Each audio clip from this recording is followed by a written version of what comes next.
Well, what is going on, everybody? Welcome, everybody, into the Overreaction Buffalo Sports Show on the Overreaction Sports Network, powered by the Believe Podcast Network. My name is Joe Miller, and you can find me on Twitter at Joe Miller Wired, alongside my co-host, former Buffalo Bills offensive lineman, left tackle John Fina. You can find John on Twitter at John Fina. We are excited that you are here with us, joining us live. Hopefully, potentially on YouTube on Sunday evening. Welcome to everybody that's in the chat. We got Ryan's in here. Richard Rush is in here. Dirty Jersey. I don't know that I've seen that name before.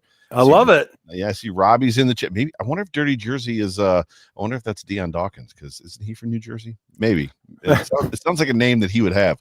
Anyways, welcome to everybody in the comments section that's joining us live, and welcome to you that are joining us in podcast form in post on Monday or Tuesday or Wednesday or whenever it is that you're downloading this show and taking a listen. Please do us a favor. Please please subscribe, whatever platform you're consuming this vidcast podcast on. Please hit the like button, hit the subscribe button. If you can leave a comment or a message or any type of a review, that'd be great too. Yeah, it's super good to have you guys joining us. John, the Buffalo Bills Micah Hyde celebrity softball tournament was today.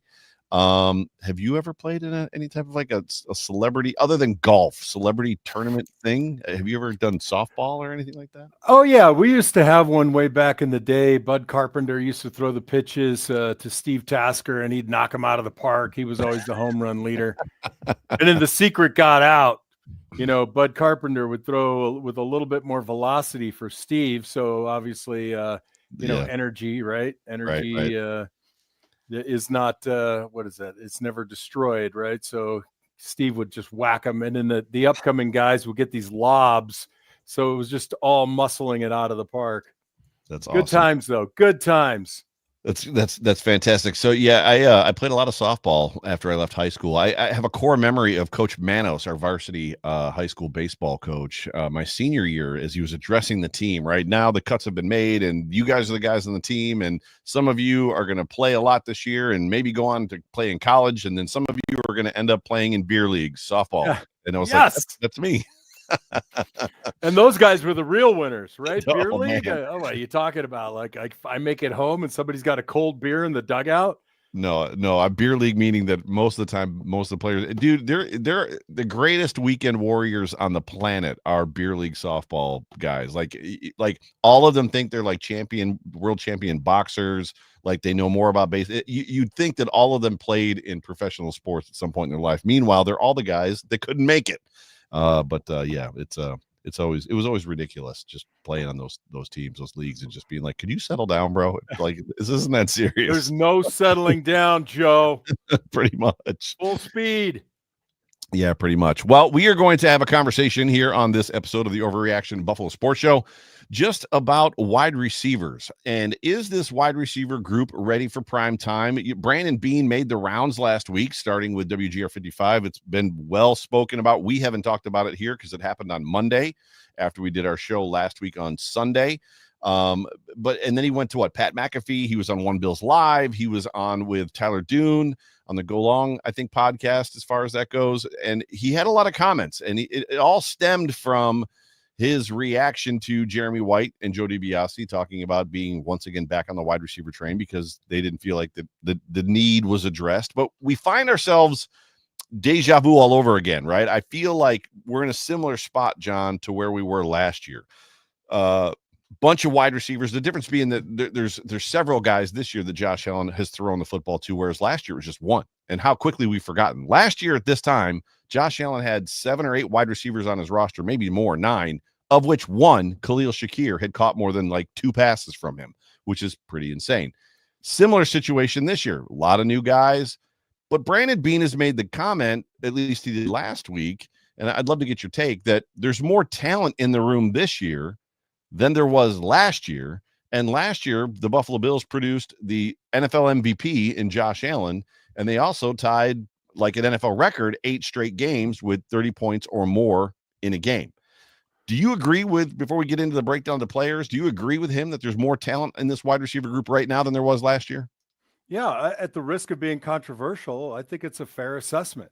if you look across the board. I mean, we're better off now as with respect to what you said about having one guy last year having caught a ball, and now we've got 3 on the roster who've caught a ball from last year, and then the addition of 2 free agents and quite a nice little list of practice squad guys or guys that can compete to, make the active roster. So a little bit of growing up, Mm. 1 year makes a big difference, and I think he's absolutely right.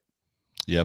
So just for the sake of the show, just to remind everybody, the Buffalo Bills last year, coming out of training camp when they did cutdowns, they kept 5 wide receivers: Khalil Shakir, Curtis Samuel, who was a free agent pickup last year, Keon Coleman, second-round draft pick, Mac Hollins, who was a journeyman wide receiver, big body, special teams ace. That I had heard from Mookie Hawkins and several other people. They were convinced that the Bills were going to keep Mac Hollins because Mac and Josh had become very, very good friends, and it was obvious. And then the 5th guy, Marquez Valdez-Scantling. And then, as we know, MVS didn't remain on this team very long. The Bills actually went out when they were kind of having some trouble, kind of getting some things figured out, which you and I can talk about that too.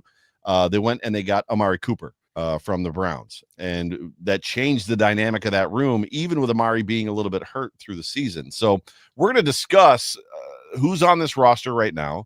We're going to discuss some of the players. We're going to discuss, if we have time, who we think the Bills might or will keep, and then effectively just kind of some projections. Does that sound fun to you? Perfect. I love it.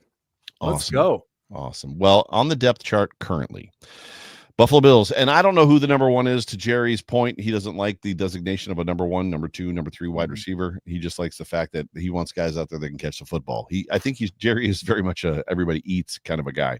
Khalil Shakir, Keon Coleman, Josh Palmer, according to ESPN, are slated in as the Bills' 3 starting wide receivers: Elijah Moore, Curtis Samuel, Laviska Shenault, KJ Hamler, Tyler Shavers, Jalen Virgil, and then 7th-round rookie Caden Prather. So you're looking at what's that, 9, 10 wide receivers on this roster currently.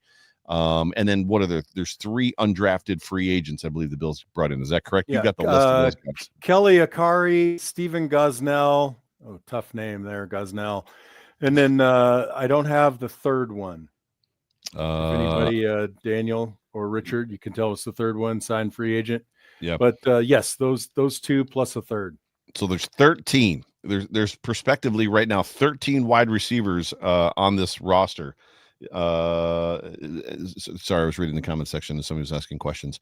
And actually on this list, oh, there he is. Yes. Sorry. I was looking for somebody in particular and I was like, did I read off that name? But I did read off the name Elijah Moore. So yes, you did. When you look at these guys and you look at how they shake down in the idea, do you want to just start at 5? Because what do we know about the Buffalo Bills? The Buffalo Bills have one tight end that they consider an elite pass catching tight end that he was injured last year in Dalton Kincaid.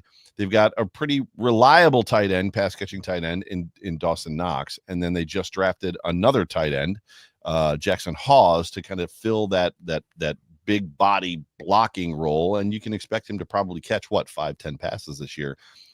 If we start this thing, we start talking about these guys. Do you want to break it at 5, or do you want to talk about 6? Where do you want to? Because I feel like 5 might be the number again.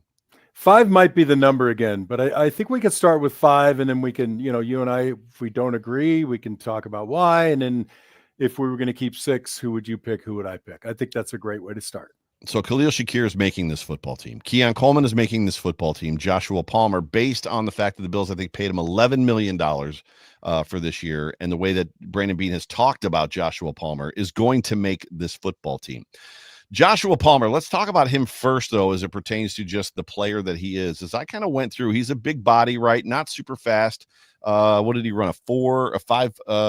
Joshua Palmer's 40 time. We didn't run a 5 anything, I'll tell you that. 4.52. It wasn't. Yeah, well, it wasn't much slower than a 5, but it was slower or faster than a 5 rather.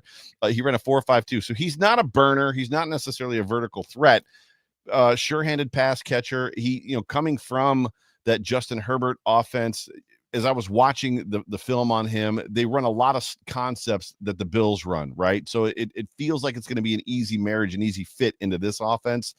Justin Herbert, obviously not the quarterback Josh Allen is, but very similar in style, play style, breaking the pocket, playing off script, following the quarterback, getting to the quarterback, getting back into his vision. What were your thoughts on Josh Palmer? Well, I think what he lacks in speed, he makes up for in ball skills, right? So he has a very, very good instinct for tracking the ball off of tips. He makes some contested catches and he elevates really well. So, I see him almost a little bit like Keon Coleman. Mhm. I mean, we have 3 or 4 receivers in this room that like sort of carbon cutouts of one another. Right. But I do like that he's aggressive. He's not a huge body guy, but he is big and strong. He looks durable.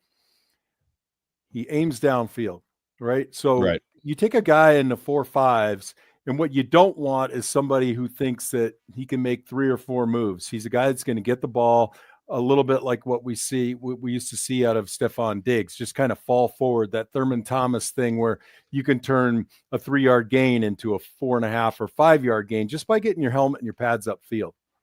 Yeah, very good. We do have a super chat from Elton Cepeda. I'm hoping I'm pronouncing that correct, or Cepeda. He Cepeda. asks the question: should Buffalo move on from AJ Epinesa? Well, we're not talking about defensive ends, edge rushers, but we will answer this question, and I'm going to let John answer it. So AJ is still under contract. I don't know. I think he's got 1 year left. I think this might be his last year. Thank you for the super chat, Elton. But John, what do you think? Should the Bills move on from AJ Epinesa? I don't think they can this year, right? Unless there's a little too much maybe fear factor or trepidation with Bosa. And then you've got Hoyt, right, who's not going to be available for the first 5 or 6 games. I just don't think that you can let him go early. I'd be a little Right. bit surprised, but that could be a mid-season change if Hoyt comes in and he starts delivering. And if Bosa's solid, then you might say, that could be trade bait or something Mhm. of that nature. Yep. So thank you so much for the super chat. Appreciate it. I think when you look at Josh Palmer and you look at just the player he is, what he's going to bring that big body, sure-handed catcher, more possession style receiver that Matt Collins was to this offense. Correct? I agree. And what I do like is the way he moves in space when the quarterback's on the run. And whether we like it or not, we're blessed. Well, we love that part that we're blessed, but Josh does a lot of leaving the pocket sometimes earlier than he should. Right. And if you got guys that can sit and find space, and then obviously when you're throwing on the move, it's not like you're standing back there and you're putting the ball in the exact window you want. So you want a guy who can pick the ball up off the turf, a guy who can stretch out and grab a ball, and I think he fits that bill. Yeah. Elton follows it up with another super chat. I wish the Bills had drafted Jalen Royals over Walker. I didn't do much film study on Royals, but I know that he's a pretty good wide receiver as far as that goes. But I don't know that we can necessarily address it. I like the Walker pick. I would have liked having Royals on this football team. I feel like Royals went earlier than the Bills would have been ready to take him, and later than their pick was. Does that make sense? Yes, it does. And I think, that was addressing the need, right? Right. So, Brandon Bean will say it was best player available, but that doesn't mean that as if I'm in the war room, right? That doesn't mean that they're not having a focus on there might be 5 or 6 guys Right. on defense and maybe 2 or 3 on offense because they know that the focus is reduce the opposition by a touchdown or 10 points. And, we get that number 1 seed. And that would have mattered last year, I think. I still think better defensive end play and playing at Buffalo that we're in the Super Bowl last year. Yeah, I somewhat agree. So I think we're pretty solid on our first 3: Khalil Shakir, Keon Coleman, Joshua Palmer.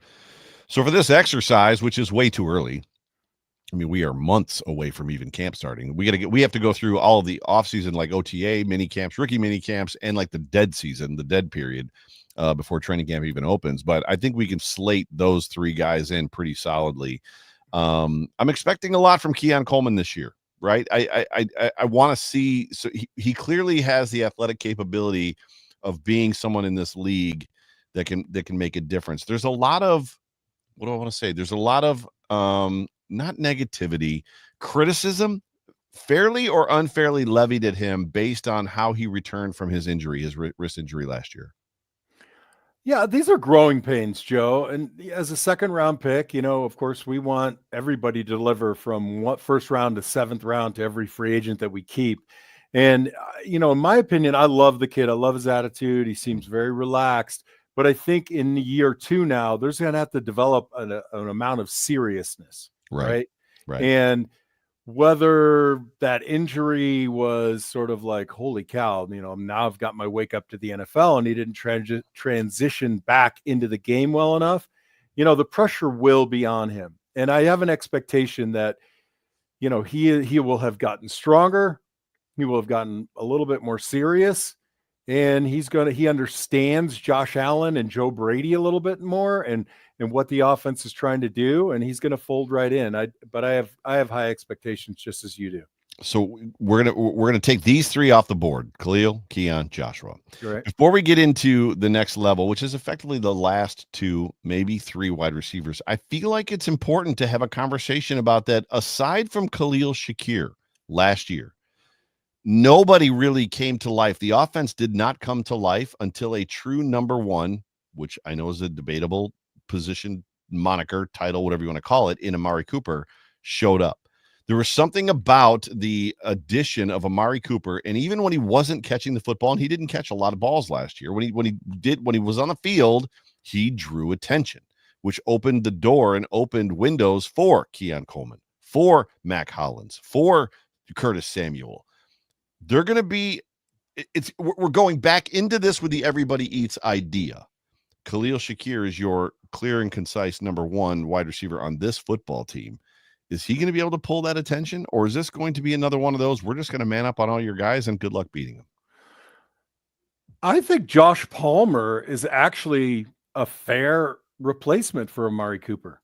I really do. I think Amari drew a lot of attention, mostly for who he was, not who he is. And you want to respect that. You want to respect that veteran energy, knowledge, and way they play the game. But I think we get that with Josh, not quite at the same level, but I think the skill set and the athleticism is equal. Right. So, and this is great. I mean, I love this guy, Josh Palmer. Not really a discard from I always want to say San Diego. Right. Not really a discard, but sort of like, yeah, we're okay with you leave. And as I look at this room, in addition to Josh, there are a number of guys that have that, hey, where am I going? Where's my career right now? This is my opportunity to really step up.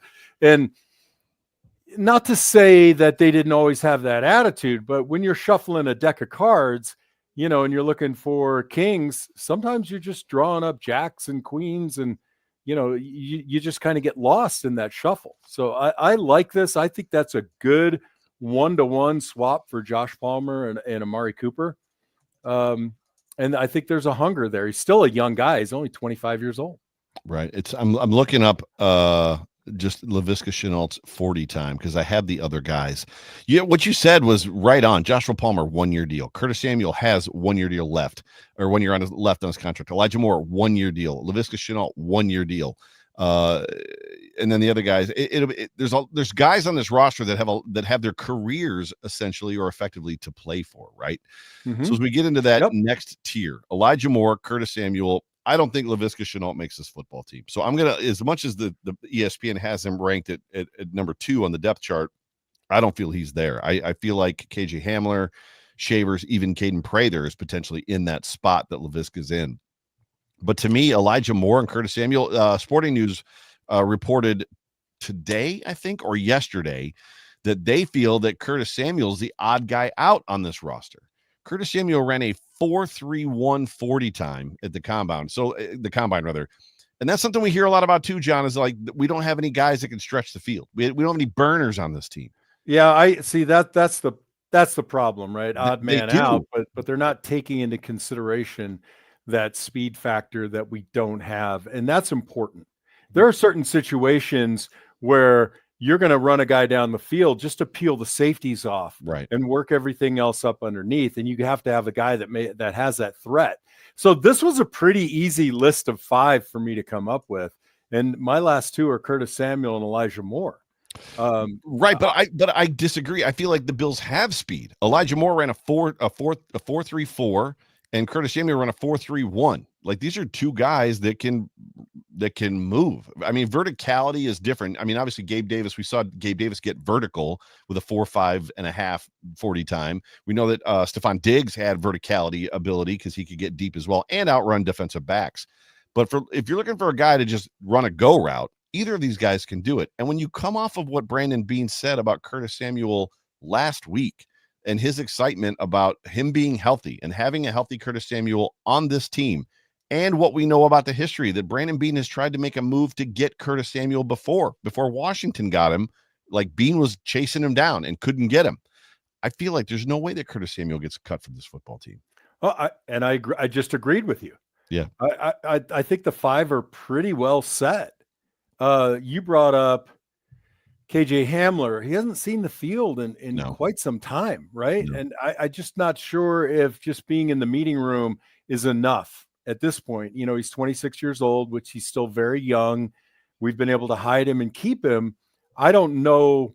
And again, he's going to fight that out. I don't see Caden Prather as being the guy, right? We're talking about, everyone wants to talk about the window. And as much as I think Josh Allen can play for 12 to 14 years, he'll be a different guy for those last 3 or 4. But if you want to talk about hitting it in the next 1, 2, or 3 years, I want a guy that's been in the system, or he comes to us with a skill set that's proven. Right. So I see a guy like Prather definitely being kept on the practice squad, and he's a 7th round pick. So there's not a ton of risk that he goes off on waivers unless there's injuries around the league. I mean, 7th round pick. I mean, I still see him coming back. I like Terrell Shavers. I just don't know what he offers in the special teams category. You brought up Laviska Shenault, and he is kind of a strange X factor because his special teams play has been solid. He's a big guy. Yes. I mean, he is thick, and he is a bruiser, right? His comp, so to speak, and maybe not as successful as Deebo Samuel. And if you sit down and watch his film, he also has the ability to return kickoffs. He has done punts, I think, in the past in college. And I say, you know, that Elijah Moore has got the ability to return punts. I think Laviska Shenault and kind of ends up being my 6th guy right now. With Kelly Akari, his film was great. From UTEP to Mississippi State, made that transition into Power 4 conference. He looked really good. I like that. Jalen Virgil, I don't see how he fits. He might end up at the practice squad. Yeah, I mean, I'm pretty well set. I feel pretty good. Stephen Gosnell is not going to stick around. I mean, maybe make the practice squad if we lose guys on waivers. Right. I feel like Caden Prather has a good. There's no way he doesn't make the practice squad unless he completely is ass at special teams. Like, it's like they can't even get him on the field. But I think even then, still, he could potentially make the practice squad. I like what I saw in his college film. We talked about this on the post-draft stuff, just his ability to work back to the ball. Like, he looks like he fits in this offense. I just can't see Laviska Shenault making this roster. To me, he is the who was the guy that they brought in last year that was the camp body, or not the camp body, but the guy that had all the problems. Clay. Was it Clay? Who am I thinking of? Oh, well, doesn't matter. I'm not sure. The reason I think Laviska's got a chance at the 6 is just he plays all over the field. You know, he's true. He plays from motion. Claypool. That's who I was thinking of. Oh, right. Chase Claypool, right? Yeah, Chase. I said Clay. It's Chase Claypool. Yeah, but I had the Clay part right. Go ahead. Sorry. And here's another guy in Laviska that, you know, had a tremendous college career, just never really found his way, right? He was at Seattle. He was at Carolina. There were flashes. He's going to compete. And I think if you watch his film, his strength, the punishing way he runs, you know, just knows to gain yardage. He realizes he's not a guy that's going to, you know, break ankles at 15 yards and get those extra yards, but he's sure-handed. He's made some great catches, and he's really strong on special teams, coverage teams. Who were you talking about? You talking about Laviska? Yeah. Really, I didn't know that he was. I didn't know he was a teams player. I mean, obviously, he came in the league in 2020. He was with Jacksonville 2 years. Was let go after 2 years, or at least was moved. Carolina for 2 years, Seattle, and it is literally the law of diminishing returns with this guy. 58, 63 receptions, 27, 10, 5. I mean, it's hard for me to see it, but when you look at these guys and just the concept of everybody eats, and I think that's kind of, where I'm at now. Like Keon Coleman, 29 receptions, 556 yards last year. Khalil Shakir, 76 receptions, 821 yards.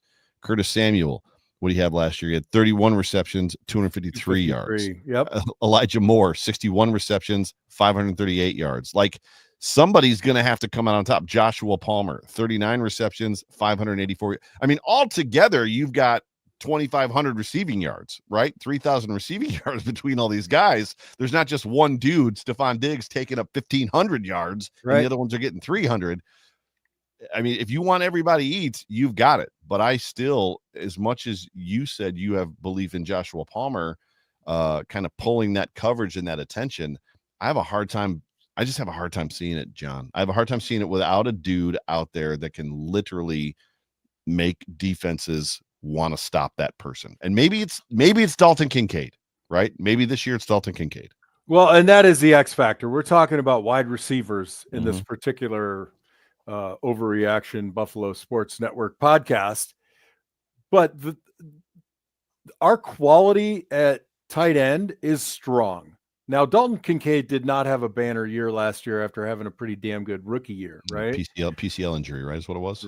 Exactly, right? And then Dawson Knox is, to be candid, he keeps delivering more than my expectations are. Right. And when you talk about, well, who can take the top off, who's going to be the guy, I think when you talk about everybody eats, as long as all 3 to 4 positions on the field are a legitimate threat. Right. So you have guys in Knox and Kincaid that can line up in space. And then you have Curtis Samuel and Elijah Moore, Curtis Samuel and Josh Palmer over on another side with Khalil Shakir with the tight end on the other side. I think it's pretty hard to defend because we're not plugging and playing with guys that have zero respect. And I think that's important. In addition, I think Joe Brady has just shown such an incredible ability to learn. Right. He's a great student of the game. So we're going to see parts of last year's offense that are going to have builds on top of it. And those builds are going to be based on, I've got 4 wide receivers or 3 and a tight end who can hurt this team. How can I match up against the weakest parts of the defense that we're playing, or, the 76% of the type of defense that they're playing? How are we going to expose them? And I think Brady is really in tune with that. Yeah, I agree. I love this comment from Steve Noble. He says Elijah Moore may end up being our best receiver. The QBs he has played with are absolutely garbage. So you're talking about Zach Wilson, and then Jameis Winston this past year. It's funny because I watched the Joshua Palmer footage, like just his film with Justin Herbert throwing to him. And then I jumped over to Elijah Moore after that. And as soon as the ball started coming out of Jameis Winston's hand, I was just like, oh my. Like there is just no comparison. Like, I mean, Justin Herbert, when he throws a football, he doesn't look like Josh Allen, but the ball comes out with zip and with some fire on it, right? And then like Winston has just duck after duck after duck. Totally agree with you. And here's the beauty of this spread the ball around mentality. It keeps competition high in the room. I think it eliminates divides.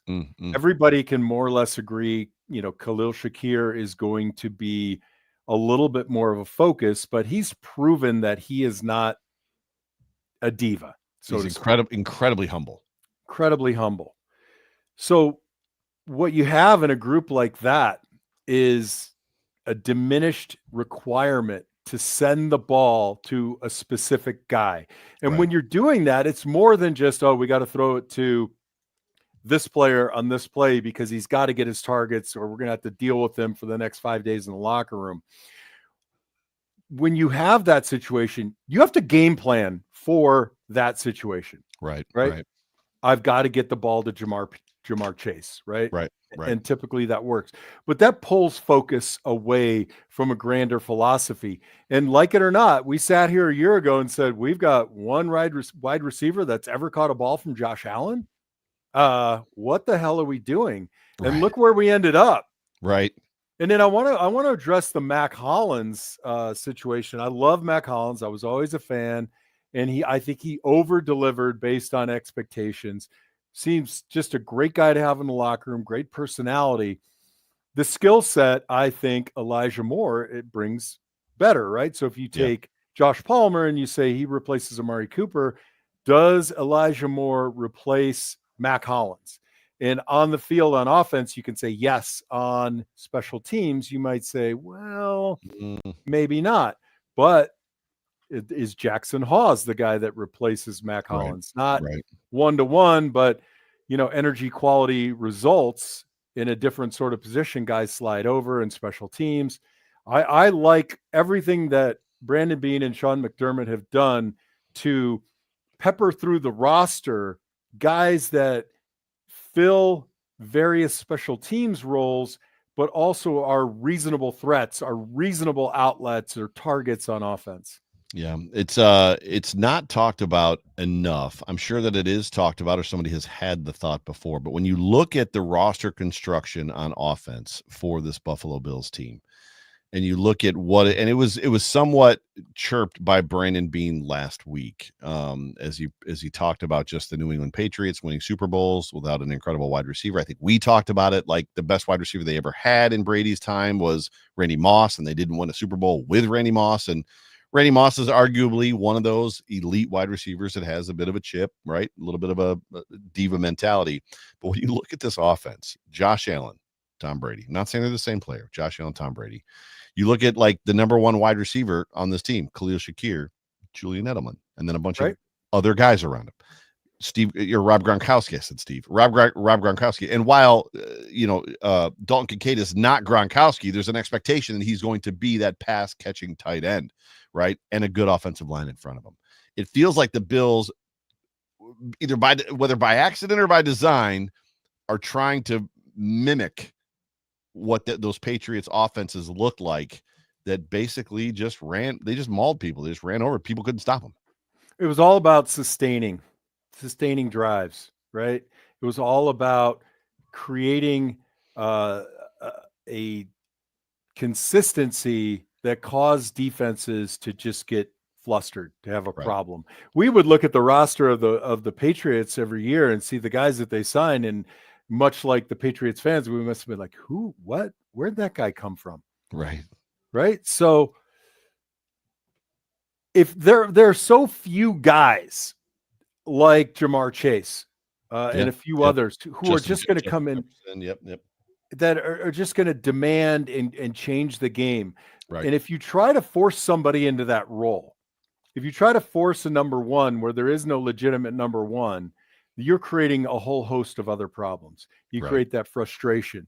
The balance of this offense, the offensive line, the running game, and the things that they've done, and 6-0 linemen, I think are put the defenses in a situation like, well, what the hell are we going to do now? Right? They run the ball consistently very well. They throw the ball, maybe not always downfield, but they played the game smart from the passing game. And we do that now, as I look at this cast of characters in the wide receiver room, better at this point than we had last year. Yeah, super good. Yeah, I can't disagree. I mean, it's going to be fun to see all this play out. It's going to be fun to see going through just OTAs and going through mini camps and when we get to training camp, it's going to be fun just to see kind of how these guys slot in and fit out, outside of the three obvious ones that we feel in Shakir, Coleman, and Palmer. Any final words before I get us out of here?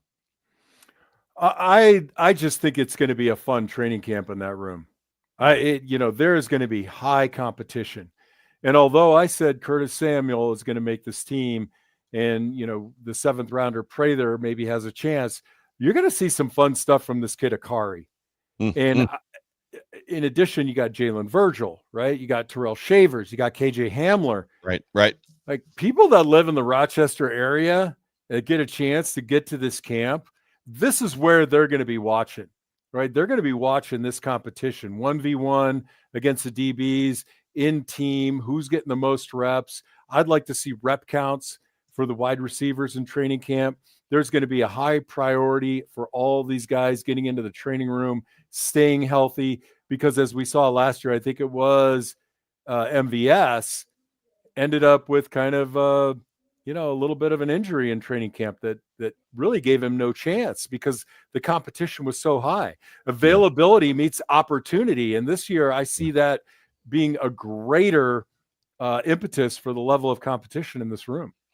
There's bizarre situations, and at the risk of getting on a 10-minute tangent, guys that are good football players that just don't fit on this team, whether it's MVS that just didn't, he felt like a square peg in a round hole on this football team, and then goes and leaves, and then like actually has a decent season. Poona Ford, right? The Bills signed Poona Ford. He comes here for like $1 million, can't get on the football field this year. Like, I think he ended up with like a huge contract extension. Like it's super bizarre to me the way that stuff happens. But I think the interview process on this is continually getting refined, Joe. I think you've got the MVP. Josh arguably could have been last year, right? Lamar got it. His numbers were better, but Lamar got it this year. Lamar's numbers were better. Josh got it.